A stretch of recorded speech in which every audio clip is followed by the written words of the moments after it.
guys, welcome our new video and this is Block 7 আর আজকে আমাদের সাথে আছে Hero Karizma XMR 210 CC because of বাংলাদেশে যেই 200-250 সিসি পর্যন্ত এখন পারমিট হয়েছে তারপরে এইটা হচ্ছে আমাদের সেকেন্ড বাইক। আগে হচ্ছে পালসার N160টা লঞ্চ হয়েছিল অ্যান্ড পরে হচ্ছে এইটা লঞ্চ হয়েছে আমাদের 210 সিসি। সো আজকে আমরা এই বাইকের একটা ছোটোখাটো রিভিউ এবং রাইডিং শেয়ার আপনার সাথে শেয়ার করব। যারা XMR কেনার সিদ্ধান্ত নিচ্ছেন বা হায়ার সিসি আসার সাথে সাথে কেনার সিদ্ধান্ত নিচ্ছেন তাদের জন্য আসলে এই বাইকটা কিনা ঠিক হবে কিনা সেটার ডিটেলসটা আজকে আমরা এখানে শেয়ার করব। So let us start. Okay, তো ফার্স্টে আসি, এই বাইকে পিছনে দেওয়া হয়েছে 140/70/17 এই সেকশনের টায়ার। ইভেন সামনে দেওয়া হয়েছে 180/70/17 এই সাইজের টায়ার। যেই টায়ারটা আমি বাইকটা রাইডিং করছি, যেই টায়ারটা মানে অফ রোডিংয়ের ক্ষেত্রে খুবই ভালো পারফরমেন্স করে। ওকে, তো এই বাইকে ইঞ্জিন ইউজ করা হয়েছে হিরো 210 সিসির লিকুইড কুল ইঞ্জিন, যেটার ম্যাক্সিমাম পাওয়ার হচ্ছে 25.15 PS অ্যান্ড ম্যাক্সিমাম টর্ক হচ্ছে আপনার 20.40 নিউটন মিটার, যেটা 7500 RPM ম্যাক্স পাওয়ার আর কি আউটপুট দেয়। এই ইঞ্জিনটা আমাদের বাংলাদেশে যে অন্য বাইকগুলো আছে সেটার তুলনায় যখন আপনি এটা রাইডিং করবেন, যেহেতু আমি এটা রাইড করছি, তখন মনে হবে যে আপনি একটা হেভি বাইক রাইড করতেছেন বাংলাদেশের প্রেক্ষাপটে। This is not higher CC bike, but বাংলাদেশের প্রেক্ষাপটে 210 সিসি এটা আমাদের জন্য মানে এক্সপেকটেশনটা বুঝতেছেন যে 210 সিসির একটা বাইক আমরা চালাচ্ছি। তো আপনি এই ইঞ্জিনটার বাইক রান করলে আপনার কাছে মনে হবে যে আপনি একটা হায়ার সিসি বা একটা বড় কিছু চালাচ্ছেন।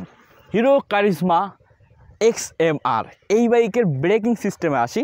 এই বাইকে dual channel ABS system use করা হয়েছে, যেটা পিছনে আমরা তো দেখি একটু, পিছনেও কিন্তু ডুয়েল চ্যানেল মানে পিছনে ABS ইউজ করা হয়েছে, যেটা বাংলাদেশের অন্য বাইকের তুলনায় ব্রেকিং সিস্টেম খুবই ভালো। মানে আমরা যেই ইয়ামার বাইক অ্যান্ড দেখা হলো যে আরও যে সকল বাইকগুলো আছে, এই বাইকের আমি FZ ভার্সন 3 ইউজ করি। সো ওইটার ব্রেকিং সিস্টেম কিন্তু বাংলাদেশে অন্য বাইকের তুলনায় অনেক ভালো। তো আমি এই বাইকটা রাইডিং করার পরে আমি হার্ড ব্রেক, সফট ব্রেক সবগুলো ইউজ করছি, আপনারা ভিডিওতে দেখতেছেন। তো সেই ক্ষেত্রে এই বাইকের ব্রেকিং সিস্টেম খুবই ভালো, আর ভালো হওয়ারই কথা বিকজ অফ বাইকটা তো অনেক বড়। এখানে ব্রেকিং সিস্টেম যদি ভালো না হয় সেই বাইক চালায় তো কাস্টমার মজাই পাবে না। সো এক কথা বলতে গেলে bike breaking is very good. Okay, তো আমরা এবার এই বাইকের মাইলেজ পার্টে আসি, যে এই বাইকটা আপনাকে কতটুকু মাইলেজ দেবে। সো এটা হচ্ছে কোম্পানির রিকোয়ারমেন্ট যে এই বাইকটা আপনাকে 1 লিটার অয়েলে হাইওয়েতে 40 কিলোমিটার দেবে, অর্থাৎ 1 লিটার তেলে আপনি 40 কিলোমিটার চালাতে পারবেন এই বাইকটা হাইওয়েতে। ইভেন এটা সিটি রাইডিংয়ের ক্ষেত্রে 1 লিটার তেলে 35 কিলোমিটার আপনাকে লিটারে দিবে। সো যেটা আমার মতে 210 সিসির বাইক হিসেবে which is very good because of আমাদের যেই বাংলাদেশে ভার্সন 3 ভার্সন 2 আছে R15, যেগুলো আপনার 150 সিসির বাইক, ওইগুলো কিন্তু আপনার 40 দেয়। তো সেই ক্ষেত্রে এটা কিন্তু 210 সিসির একটা হিউজ বড় বিগ সাইজের বাইক, ইভেন এটা ওয়েটটাও বেশি। তো সেই ক্ষেত্রে মাইলেজটা কিন্তু গুড। এবং এই বাইকটা 1800 কিলোমিটার চালানো হয়েছে। তো যেই ওনার আছে, ওনারের কাছ থেকে আমি রিভিউ নিছি, উনি বলছে যে ভাই আমি 35-37 এটা পাইছি, আমি মাইলেজ হিসাব করছি। সো এই বাইকের এক কথায় বলতে গেলে mileage is very good. Okay, তো এইবার আমরা এই বাইকের হাইট অ্যান্ড ওয়েটের বিষয়টা আসি। এই বাইকটা কিন্তু মাটির থেকে 810 mm মানে 810 মিলিমিটার উঁচু, হুইচ ইজ একটু বেশি আর কি। ইভেন এই বাইকটার ওয়েট হচ্ছে 163.5 কেজি, যেটাও অনেক বেশি। দ্যাটস মিনস এই বাইকটা চালাতে গেলে আপনাকে 5.5, 5.6, 5.7 এই হাইটটা হইলে আপনি বাইকটা ভালোভাবে কন্ট্রোল এবং ভালোভাবে রাইডিং করে মজাটা নিতে পারবেন। বাট এর থেকে নিচে যারা আছে তারা কিন্তু এই বাইকটা চালায় কিন্তু তারা মজা পাবে, কিন্তু গ্রাউন্ড ক্লাস মানে সিটিতে চালাতে গেলে কিন্তু এই বাইকটা এরকম হবে, যেটা কষ্টকর হয়ে যাবে চালাইতে। বাট এই বাইকটা 5.786 ওকে। এইবার আসি এই বাইকটার প্রাইজিংয়ের বিষয়, যেটা খুবই ইম্পর্টেন্ট। এটা এখন বাংলাদেশে 4,99,990 টাকায় পাওয়া যাচ্ছে, যেটা আমার কাছে একটু বেশি মনে হয়েছে। বাট এখন যারা অফারে কিনতেছে তারা কিন্তু 3,99,990 টাকায় কিনতেছে। ওই প্রাইজে এই বাইকটা ঠিক আছে, বাট 5 লাখ টাকায় আই থিঙ্ক বাইকটা একটু হাই প্রাইস হয়ে গেছে, কারণ এটা কিন্তু ইন্ডিয়াতে 1,80,000-তে পাওয়া হচ্ছে, যেটা যদি আমরা বাংলাদেশে কনভার্ট করি 2,36,000-এর মতন আসে বাংলাদেশ টাকায়। বাট কেন জানি না এই বাইকটার প্রাইসটা এত হাই করা হয়েছে, বাট বাইকের রাইডিং দিয়ে সব কিছুর দিক দিয়ে এনজয় আছে। ওকে, বাট এই বাইকের সব কিছু ভালো দিক তো আপনাদেরকে বললাম, তো একটা জিনিস কিন্তু সবসময় পারফেক্ট হয় না সব দিক থেকে।